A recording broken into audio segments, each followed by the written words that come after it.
I'm so famous. Hello everybody, welcome to Break Remake. I'm your host Joan. Today we're going to talk about this, making all the different kinds of darts. This was asked by Felt Flannery on Instagram. She was like, how do I dart? So this is all about sewing darts. Let's talk about the three different dart styles we're doing today. We're doing a regular straight leg dart, a curved dart, and a fisheye dart. Super easy to understand once you see them on the fabric. This dart has straight legs all the way up to the dart point. This one curves in and there's a straight line that gets stitched for the last 3/4 of an inch of the dart. This is a fisheye dart. It has points on both ends, gets wide in the middle, and comes down.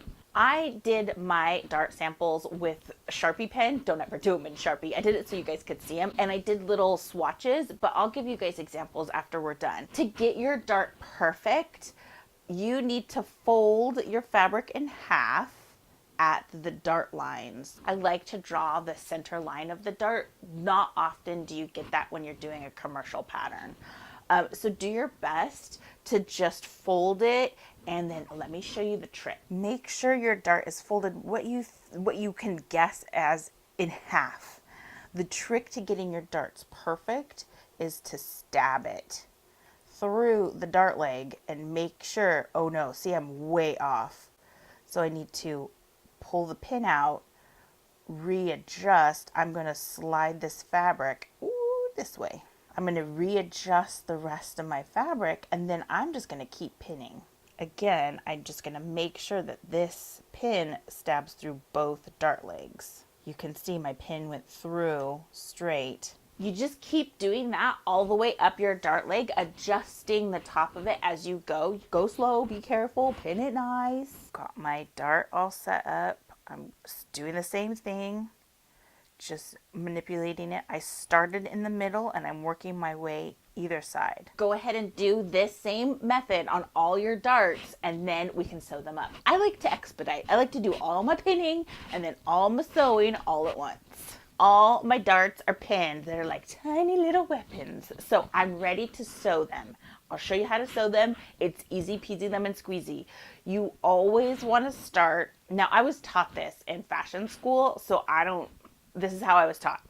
You always start at the bottom of the dart and you go to the tip. Now, the curved dart has some fancy footwork that we're going to do, but the straight leg dart is going to be no nonsense. Full disclosure, a straight leg dart is all I've ever sewn with, and I've been working professionally for so many years I don't want to count them. I am ready to sew my straight leg dart. Easy peasy lemon squeezy. I have a groove in my foot. I lined up my dart line. Oh, this is just, my needle position is in the wrong position. No wonder I'm going crazy. Oh, I'm losing my mind. I've lined up this divot here with the line of my dart leg. I have a divot in my foot. If you don't, just be careful when you first start stitching. We're almost done with our straight leg stitch. All we need to do now is back stitch to the top. I know some people at home are gonna be like, why? This is the only dart I've ever sewn in my whole professional career. So bear with me. We'll do the other dart next. And we are going to back stitch. Come close to the edge, back stitch for a few, and then off the work. That's it as far as sewing goes for a straight leg dart. If you back stitch at the top of the dart, you don't necessarily need to tie a knot. If you feel more comfortable, go ahead and do so. I just trim them, and it seems to be okay. Let's do the curved dart next. We are going to do the curved dart in the same way. We're going to start down here at the widest part of the dart, and then we're going to go up to the top. Once we get up to the top, our stitch length is going to go down. It's a tire stitch length, and we're just going to sew off the top of the dart. For this one, we will need to tie a knot because it will just like split forever unless we tie that knot. Same start. I'm going to back stitch, and then I'm going to stitch the leg of the dart. This is the point at which the dart starts curving in. It gives it a more natural shape. I'm going to go ahead and make sure my needle is out of my work, adjust my stitch length to about a 1, different on every machine, and then we're just gonna go off the top of the dart, following our flat line. Now that this is sewn, I'm gonna use these threads and tie it just a square knot on these, and the knot will be done. With a fisheye dart, you don't get a choice. You start at one of the points and you go around to the other point. It's the same way. We're just gonna go ahead and stitch it normal. I'm gonna do back stitching. I know, don't pull your hair out. When you get to the curve, you just curve along with the dart. Go slow, be careful. That's what I always say. I am going to iron just on a rolled up towel. This, I don't have a ham. A ham is like what you can iron on. It's like a funky little shape. If you don't have one, you can just roll up a towel and iron on that. That's what I usually use at home. I don't have like a whole big sewing setup. I barely just got a machine. So, because I have a costume shop, why would I have all the stuff at home? I will show you now how to press each one of these darts. It's super simple. All you need to do is know where your center front is, and all of your dart excess always goes away from your center front. You want to keep your center front smooth. I've got my straight leg dart. I'm just angling the dart over the top of the towel so it's along the curve here. You just want to press that down. You don't want to mash down the top of your dart because then it leaves like a little pucker and it's weird. Curved dart, super easy, same way. Over the top of the corner of the towel, and I'm going to press on my dart excess one direction. The fisheye dart, do your best, just trying to curve it around. I'll do this side first and then I'll do that side. Everything is pressed and it looks pretty darn good. Yeah, ooh, A+. So there is a tiny difference between the curved dart and the regular straight leg dart. I'll show you guys. The curved dart doesn't have it's a pretty small dimple at the top of the dart, where the straight leg dart has a bigger dimple. It's like a pucker in the fabric. It's because you're squeezing more fabric here and you're squeezing less fabric out of the curved dart. Whatever dart you feel more comfortable doing, do that dart. Now let's talk about some practical applications for this dart. Here's our example of the fisheye dart. It's got a top and bottom point. How would we use that in real life? Here's a jacket that I put onto my mannequin. This jacket is long. It goes over her waist. Her waist is right here. I put a dart in this. You can see it with the safety pins. It's bigger in the middle. It's pointy on the ends. I put it right underneath, just to the side of her, where her scapula would be. So you kind of find the scapula. It's a great way to take in a shirt that's a little bit baggy. If you get a thrift store and you want to take it in and make it look a little bit more crisp and nice, then you would take it in.